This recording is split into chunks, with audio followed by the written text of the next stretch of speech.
I took a little break on this channel for like 9 months or something ridiculous.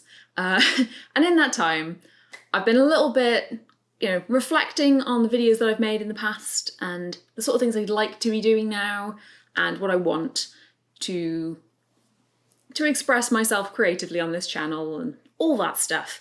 So I thought to kind of build on that a little bit for myself, as much as anything. I am going to go back and look at some of my older videos, some of which I haven't seen since I uploaded them, and I'm going to sort of reflect on them and see if I'm still proud of the things that I've made as much as anything. So I've gone through, I've got a little selection of videos I know I put a fair bit of effort into, rather than the ones that were just a quick thrown together video, kind of like this, All right, so we're going to jump in with a video from a few years back, from 2016, I believe. So Monstrous Decorations, which has had 175 views and 20 likes, which is a pretty standard ratio for most videos on this channel that had some effort go into them. Or a Christmas film, then you'd be surprised I had so much how fun quickly making this seem to video. grow almost by themselves.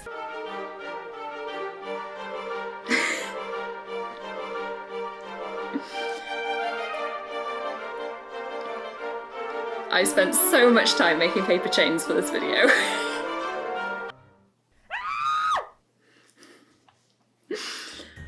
Oh, that was good. Right, so I still love that. I still stand by that video. I stand by that video very much.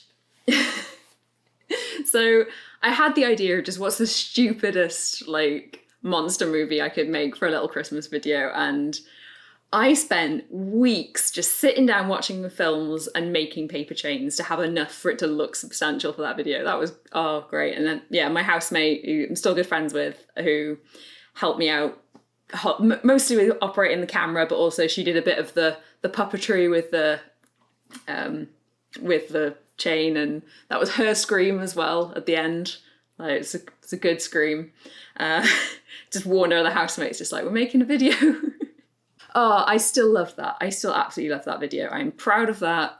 I think that if I made it now, there's some I'd make some better lighting choices and work out the backgrounds a bit more, make it look a little bit nicer, do a bit of set dressing. But as a whole, still super proud of that.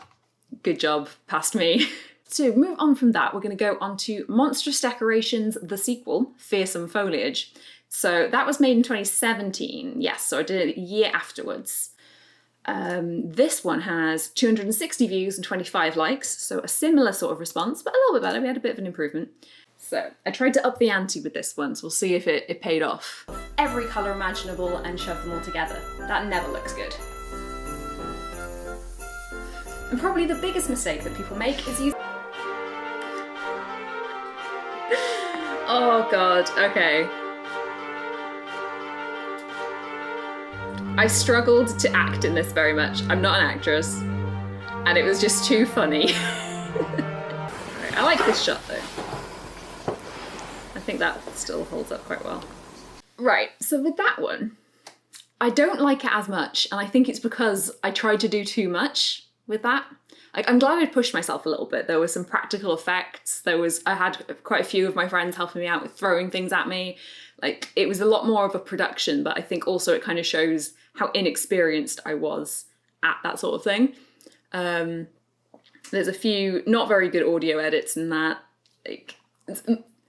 I've tried hard, but it just didn't quite pay off. Part of me really does want to make Monstrous Decorations 3. So if you'd be interested in some variation upon that for another one for this Christmas, then bring it back, why not? So next up is how to make origami Christmas trees, which was also part of the same 2016 Vlogmas that I did. 239 views and 27 likes, so a similar level of engagement. Yeah. Right. So I had a lot of fun making this one again. Probably not this much. You can use any colour you want, I guess, but green is the traditional colour. Alright, so now you've got a square of paper. If you're using origami paper, you've already got this, so great. Fold it back in half into the triangle, and fold it in half. Now you've got a nice I need square. to bring this energy back. I'm loving this. Towards you, you want to fold this side down into the middle to make a little triangle-y shape. Flippy flappy edge. Now fold it. Now you have a lovely out-of-focus Christmas tree shape. Isn't that great? I don't know, because I can't see it. There we go. Ain't it lovely? Now we've got to bring back Mr. Scissors here. Maybe I should have a series of just uncertain how-tos. You'll get there. Make yourself a forest. Oh, I made a lot of trees for this. I do deserve a forest. I do. That, again, I really enjoyed that. That was still really good. I was thinking of making a video of how I make face masks. I kind of want to bring that energy to it now because I really enjoyed that. Bring back 2016 me a little bit. So now we're going to a little skit that I made called If Loot Boxes Were Used in Other Media. So this is a little bit sarcastic. Contains one of the instruments or vocals. You can kind of see that I'm reading off a script there. Would you like to buy a music and lyrics pack now?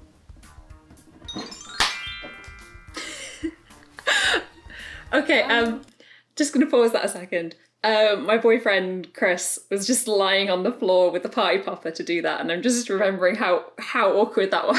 I'm just waiting for me to open the box. Fantastic. Anyway, yep, I still like that video. I think the only thing I'd have done differently for that one, the edits between each of them, the music didn't change, didn't have any kind of like audio cue, it just popped up with the text. I think I'd slightly adjust having the music volume changing and just have a little bit more of a, we're going to a new section now kind of feel. But yeah, still pretty happy with that. Could have done with actually learning my lines rather than reading, but I'm not very good at learning lines. I'm not an actress, can just throw that out there once again. Next up, a day in the life of a smartphone. 447 views, 32 likes.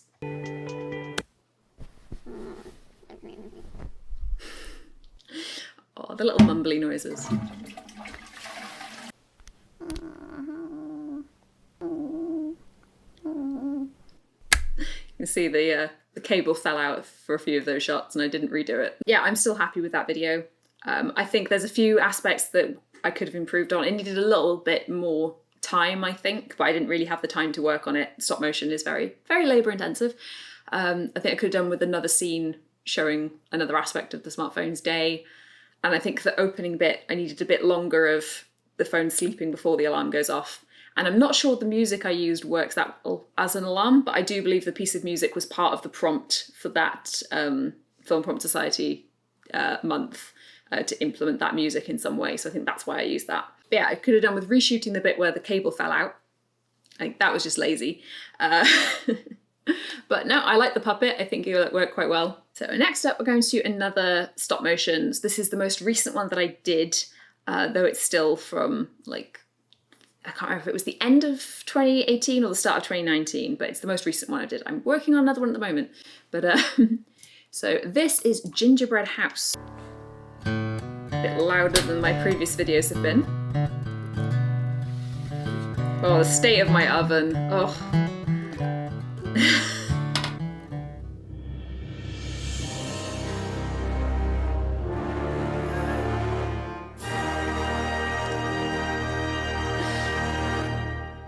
Quite like that. That still works quite well. I like this section. I'm happy I managed to make him freestanding, so I could have him actually running across the space like that. Yeah, this bit I could have done with animating a bit more, rather than just having him staring straight ahead. Overall, I'm still pretty happy with that. I think at the start when he woke up, it was a bit too quick to suddenly be all dramatic moment. I think I needed a bit more like happy, ooh, I've just been created and I am alive, like a bit moment of more of that before it was just the horror around him. And yeah, the bit at the end when he gets caught, I could have done with animating sort of a bit more of a like relief before the shadow of the witch appears. Yeah, I'm not mad at it. And yeah, you can see the little gingerbread guy is just at the back of my shelf there. Don't know if you can properly see him behind the bottles, but he's chilling there. So the next one is another short film that I made for Film Prompt Society called Possibly Possessed. This one did not do very well. It had 364 views, only 8 likes, so it was not that well received. This is customer service desk. That's Tracy, customer service desk. Thank you.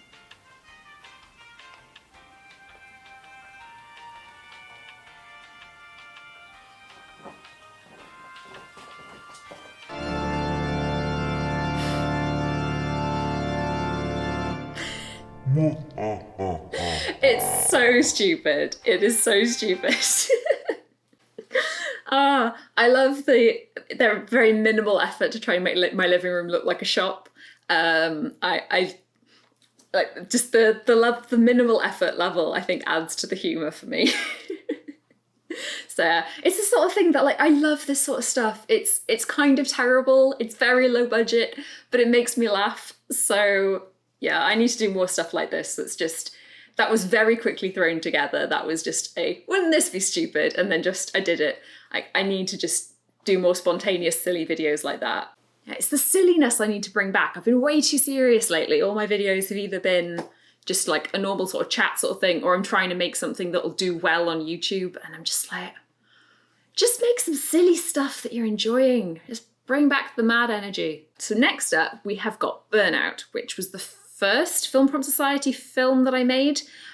This one has 704 views and 48 likes, and it is not lighthearted, so this was a bit more of a serious film attempt.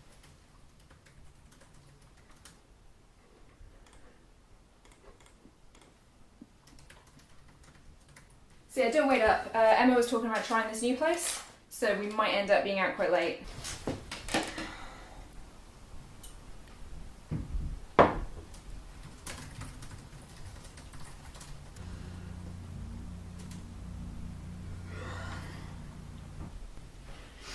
I'm fine, okay? Will you just drop it?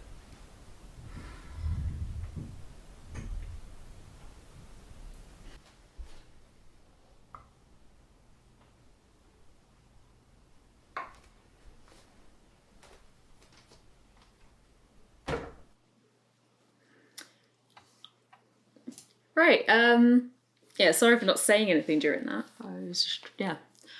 I still quite like that, actually. Yeah, that still reflects an awful lot of what has been an issue for me for quite a long time. And yeah, I think I still did a decent job on that. I like the fact that just the plant that's slowly wilting and recovers is in focus. I think I did an excellent job of the lighting. I forgot how much time I spent setting up the lighting to get the different time of day to show through. And I think that came across quite well. Yeah, that's a little bit difficult to watch in the middle there. Like, having said I'm not a very good actress, I'm not too bad at doing voice acting stuff. So bringing across the having a mental breakdown, definitely something I can do, drawing on experience. Oh, probably one of the most proper films I've made. Everything else has always been a little bit tongue-in-cheek or silly. So yeah, I'm glad that I can do sincere filmmaking when I try, which is good. Next video is Why I Have No Sense of Smell, which we're now getting into the more well-performing videos that I have that aren't necessarily ones that I think about very much. So this is the first of the Tales of Anosmia series that I made. It has 11,520 views and 214 likes.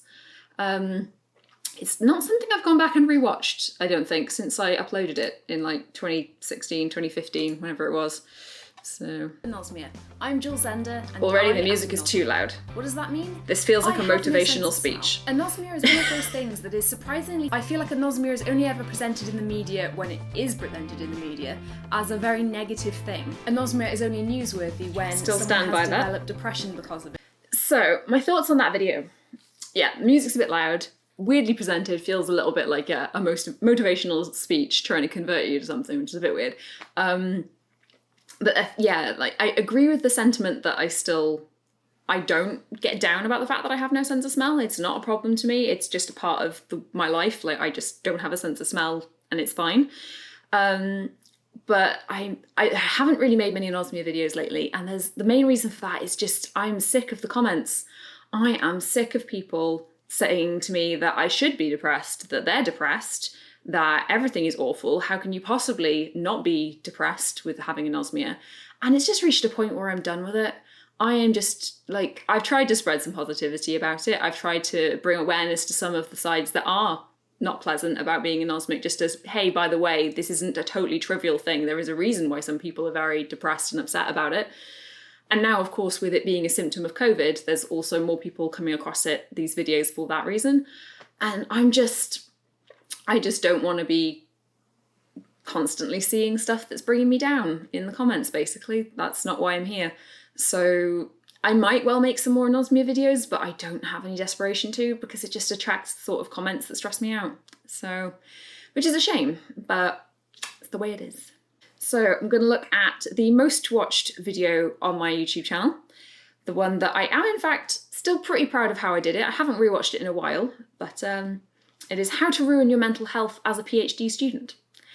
Obviously, making this video did not help with my mental health regarding my PhD, but let's not talk about that right now. So this video has 42,145 views at the time of recording and 1,271 likes. That's a pretty good like to watch ratio, if I'm honest. I'm pretty happy with the engagement on that. It resonates with people. Like, it's the thing, I've tried to talk about my mental health in relation to academia as much as possible because so many people struggle. I genuinely know so few people who got through without having a mental breakdown to some extent. Like, well, people like me who didn't make it through. Your old hobbies. That's a luxury for people who aren't postgrad Vaguely students. playing the guitar. The only joy that you are permitted is the satisfaction of reading a new journal article. Hold yourself to other student standards. Believe other postgrads when they tell you how hard they've been working. Oh, should have There's colour no way corrected that that they bit. could be exaggerating to avoid looking like And they're brought it even into slightly focus. slacking. Never talk about how you're feeling. Feeling stressed? Don't talk to anyone about that. Bottle it deep down inside until it festers into an anxiety disorder. We are British, and we just don't do that sort of thing. Yeah, I still stand by that video 100%. I'm glad I'm still proud of that. Like, I don't, aside from a few shots where it's like, okay, I should have done stuff with the audio to make it sound like it's actually in the room rather than a voiceover. And, oh, I should have, you know, corrected the colour on some things, and there's a few bits where the lighting's a bit off. But you know what? Overall, as a video piece, I think that was pretty decent. I still very much stand by the sentiment. I do love, I've had some really funny comments on that video of people not quite getting the humour and saying how this is really terrible advice and I should take the video down. It's like, look, I'm sorry, I am a sarcastic person. This is how I process things, through humour. I'm glad I still like that video. The fact that it's the best performing one on my channel. And I think that really, like, it's a nice reflection of when I make something that I've put a lot of effort into and I also work the YouTube algorithms and things like. So yeah, what have I learned from this experience? I want to make more lighthearted, silly videos that I don't take too seriously. Like, I've kind of gone with the attitude since I've restarted making videos on this channel again of not stressing about the production value too much. I'm popping up one light, I'm just set the camera up, don't stress too much if everything looks perfect, and don't worry too much about correcting everything in post. Just like, do some chatty, unscripted things that just to get in the habit of making stuff again. But I think what I would like to do going forward is make some more informal, silly videos that are a bit more scripted and more planned, but at least just, you know, not too serious. Right, I think that is this video done. Thanks for watching. Hopefully it's been vaguely interesting. If not, it was useful for me, and that is what matters. So hopefully another video on the channel soon. I'll be doing more, hopefully vlogs fairly regularly about the NaNoWriMo writing process, and there might be some streams as well, and there's always stuff going up on Chilled Out Games. So thanks for watching, and I'll catch you again soon.